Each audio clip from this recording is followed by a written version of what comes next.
Good morning, I'm Hatem Attar. My project topic is protective measures for malaria prophylaxis in an area endemic for the same and correlation with their effectiveness.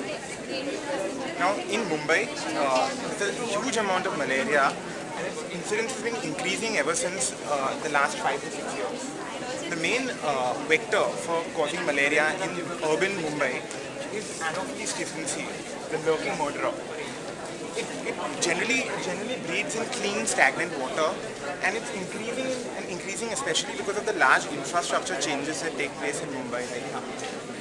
The private healthcare system, like the murderer's accomplice, is increasing. There's gross underreporting of malaria cases that take place, and that it decreases the active surveillance too. And the murderer's playground, like the congested areas, where there's large amount of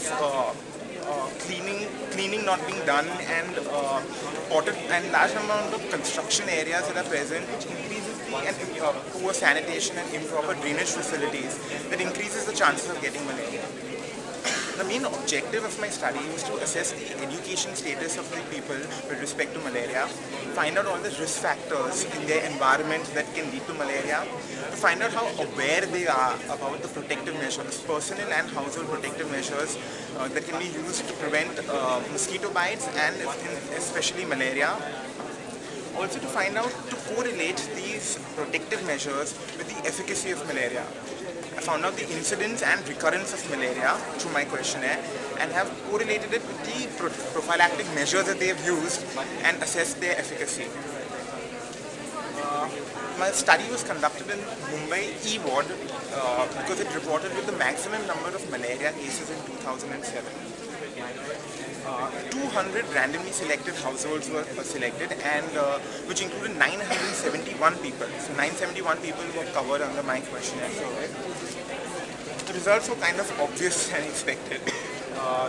Considering the local environmental factors that were present, like open tanks, open gutters and drains, construction sites, open tanks and potted plants, it was proved by using a statistical analysis method of logistic regression that construction sites were high risk pocket areas for malaria.